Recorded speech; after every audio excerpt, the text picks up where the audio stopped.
भगवान श्री कृष्ण अब गोकुल में सुरक्षित पहुंच चुके थे, लेकिन मथुरा में कैद उनके पिता वसुदेव का हृदय अपने पुत्र की चिंता में डूबा हुआ था। तभी एक ऐसा क्षण आया जब वसुदेव और नंद बाबा की मुलाकात हुई। लेकिन उस मुलाकात में ऐसी कौन सी बात हुई जिसने आने वाले समय की बड़ी घटनाओं का संकेत दे दिया? ये सच में एक बहुत ही भावुक और रहस्यमयी मोड़ है इस कथा का। बिल्कुल। आज की इस गहन चर्चा में हम एसी भक्तिवेदांत स्वामी प्रभुपाद जी की पुस्तक Krishna the supreme personality of godhead के 5वें अध्याय पर बात करने वाले हैं। हमारा उद्देश्य श्रोताओं को सिर्फ एक कहानी सुनाना नहीं है, बल्कि इसके भीतर छिपे वात्सल्य, उस समय के राजनैतिक तनाव और गहरे आध्यात्मिक संदेशों तक पहुंचना है। मैं तो गोकुल के उस अद्भुत उत्सव के बारे में बात करने के लिए बहुत उत्साहित हूँ। को समझने में हमारी मदद करेगा, क्योंकि देखिए, एक तरफ गोकुल में निस्वार्थ प्रेम और अपार उल्लास है और दूसरी तरफ मथुरा में भय और सतर्कता है। हाँ, एकदम सही कहा। तो गोकुल के उत्सव से ही शुरू करते हैं। नंद बाबा ने जैसे ही सुना कि उनके यहाँ पुत्र का जन्म हुआ है, तो मतलब उनकी खुशी का कोई ठिकाना ही नहीं रहा। उन्होंने तुरंत स्नान किया और वैदिक परंपराओं के अनुसार ब्राह्मणों और ज्योतिषियों को बुलाया। जन्म कुंडली बनाई गई। लेकिन जो बात मुझे सबसे ज्यादा हैरान करती है वो है उनका दान। 2 लाख गायें।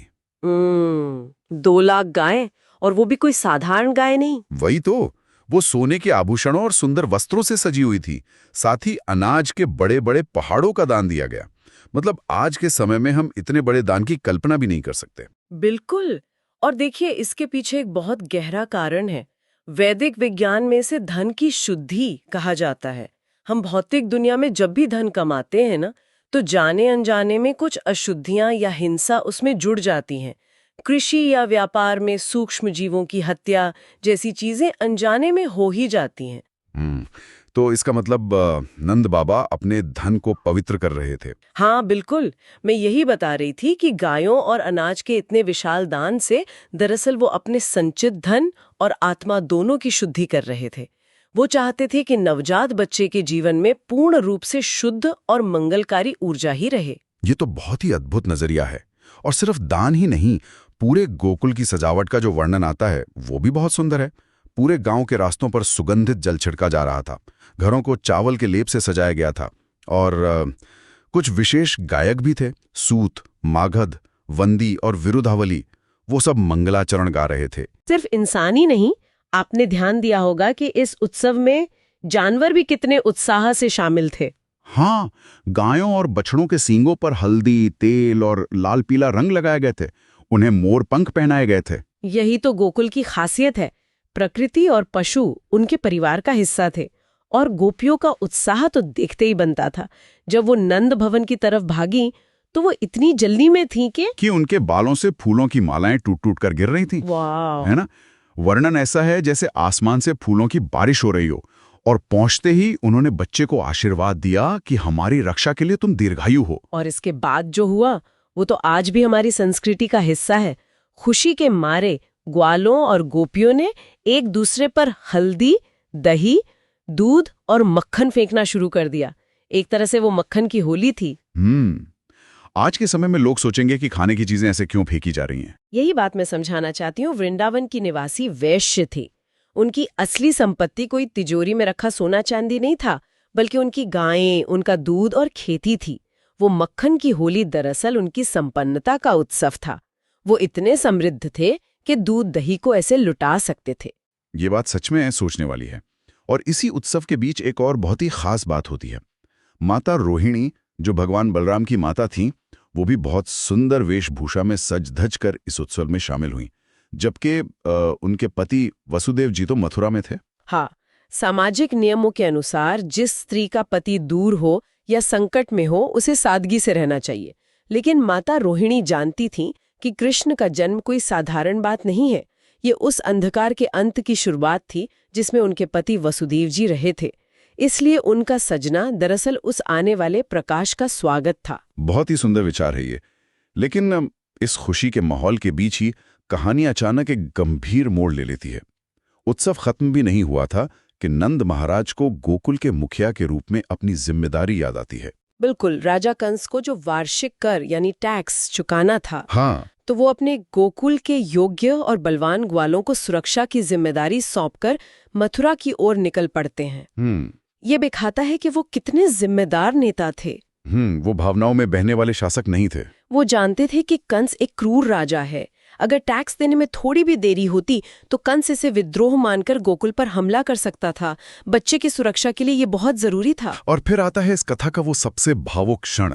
जैसे ही वसुदेव जी को पता चलता है कि नंद महाराज मथुरा आए हैं, वो तुरंत उनसे मिलने पहुंचते हैं। मैं तो उस दृश्य की कल्पना करके ही भावुक हो जाती हूँ। है ना? नंद बाबा वसुदेव को देखकर इतनी खुश होते हैं जैसे उन्हें उनका जीवन वापस मिल गया हो। वो खड़े होकर उन्हें जोर से गले लगा लेते हैं। और वसुदेव के मन की स्थिति सोचिए। उन्हें एक बहुत गहरी आंतरिक राहत मिल रही थी। उन्हें पता था कि बलराम और कृष्ण दोनों गोकुल में सुरक्षित पहुंच गए हैं। वो नंद बाबा को बुढ़ापे में पुत्र प्राप्ति की बधाई देते हैं और अपनी जेल से रिहाई को एक नया जन्म कहते हैं। मतलब बधाई दे रहे थे, लेकिन असल में वो पुत्र तो वसुदेव का ही था। हाँ। वसुदेव ने इससे पहले अपने 6 बच्चों को कंस के हाथों मरते हुए देखा था। राइट। और यहाँ वसुदेव एक बहुत ही गहरा जीवन दर्शन देते हैं। वो समुद्र की लहरों का उदाहरण देते हैं। हाँ, ये भाग बहुत ही मार्मिक है। वसुदेव कहते हैं कि परिवार के लोग समुद्र की लहरों पर तैरते हुए पौधों की तरह होते हैं। कर्मों के अनुसार वो एक साथ मिलते हैं और फिर समय की लहरें उन्हें दोबारा अलग कर देती हैं। तो क्या वो एक तरह से अपने खोए हुए बच्चों का दुख व्यक्त कर रहे थे? बिल्कुल। ये एक पिता का वो दर्द था जिसे वो सीधे शब्दों में कह नहीं पा रहे थे। उन्होंने अपने दुख को इस दार्शनिक आवरण में छिपा लिया था। और इसके तुरंत बाद वसुदेव बहुत ही चतुराई से गोकुल की शांति और विशेष रूप से गायों के बारे में पूछते हैं। उन्होंने सीधे बच्चे के बारे में नहीं पूछा? नहीं, क्योंकि मथुरा में कंस के गुप्तचर हर जगह थे। अगर वो नवजात शिशु के बारे में बहुत ज्यादा दिलचस्पी दिखाते तो कंस को शक हो सकता था। इसलिए उन्होंने गायों और चारे के बारे में पूछा। ये उनकी बहुत बड़ी राजनीतिक समझ थी और नंद बाबा भी उनके दुख को समझ रहे थे। नंद बाबा सांत्वना देते हुए कहते हैं कि सब कुछ पिछले जन्मों के कर्म से नियंत्रित होता है। जो इसे जानता है वो कभी दुखी नहीं होता। ये संवाद दिखाता है कि गोकुल के लोग सिर्फ साधारण ग्रामीण नहीं थे, वो बहुत ही उच्च आध्यात्मिक ज्ञान रखते थे। लेकिन बातचीत के शांत माहौल में वसुदेव अचानक एक बहुत ही स्पष्ट चेतावनी दे देते हैं। हाँ, वो कहते हैं कि अगर तुमने सरकार का कर चुका दिया है तो तुरंत अपने घर लौट जाओ, क्योंकि मुझे लगता है कि गोकुल में कुछ गड़बड़ी हो सकती है। वसुदेव को पता था कि कंस बालकों को मारने के लिए राक्षस भेज रहा है और नंद बाबा इस चेतावनी को सुनकर एक पल भी नहीं रुकते। वो और उनके साथी तुरंत गोकुल के लिए निकल पड़ते हैं। हवा में एक अनजाना डर तैरने लगता है। अगर हम इस पूरी घटना का आध्यात्मिक अर्थ निकालें तो इसमें माता पिता का अपने बच्चों के प्रति असीम प्रेम और चिंता साफ दिखाई देती है। वसुदेव जेल में रहकर भी अपने बच्चे को बचाने की कोशिश कर रहे थे और नंद बाबा का तो निस्वार्थ प्रेम था ही। और इसमें भगवान की योजना भी स्पष्ट दिखती है। भगवान श्री कृष्ण अपने भक्तों को कैसे एक साथ लाते हैं। क्षत्रियों का काम नागरिकों की रक्षा है और वैश्यों का काम गायों की रक्षा है। और ये समाज के संतुलन के लिए कितना जरूरी है, ये यहाँ दिखता है। नंद और वसुदेव की मित्रता इस बात का प्रतीक है कि ईश्वर के प्रेम में जुड़े हुए लोग बिना कुछ कहे एक दूसरे का दर्द समझ लेते हैं। सही बात है। और सुनने वालों के लिए इस पूरी चर्चा से एक बहुत ही गहरा विचार सामने आता है। क्या आज के समय में भी समाज की असली संपत्ति वो आपसी भाईचारा, उत्सव और प्रकृति से जुड़ाव नहीं होना चाहिए, जो हमने गोकुल में देखा? मैं पूरी तरह सहमत हूँ। आज हम संपत्ति को सिर्फ बैंक बैलेंस मानते हैं, लेकिन गोकुल की वो जीवन संपत्ति और धन की शुद्धि का जो वैदिक नियम दान के रूप में बताया गया है, वो आज की दुनिया में भी उतना ही प्रासंगिक है। और वसुदेव का वो धैर्य कि इतने बड़े दुख के बाद भी वो टूटे नहीं, ये हमें बहुत कुछ सिखाता है। लेकिन अब कहानी उस मोड़ पर है जहां बहुत सारे सवाल खड़े हो गए हैं। बिल्कुल, बहुत ही रोमांचक स्थिति बन गई है अब। क्या कंस को पता चल जाएगा कि देवकी का 8वां पुत्र गोकुल में है? कंस के भेजे गए उन भयंकर राक्षसों का क्या होगा? और बाल कृष्ण की पहली अद्भुत लीला कौन सी होने वाली है? ये सब जानने के लिए तो हमें आगे की कथा की गहराई में उतरना ही होगा। बिल्कुल उतरेंगे। अगर आपको भगवान श्री कृष्ण की ये दिव्य कथा पसंद आई हो तो वीडियो को लाइक करें, कमेंट में राधे कृष्ण जरूर लिखें और ऐसी ही अद्भुत कृष्ण लीलाओं की पूरी श्रृंखला देखने के लिए हमारे चैनल को सब्सक्राइब करना ना भूलें। सुनते रहिए और इस दिव्य यात्रा में हमारे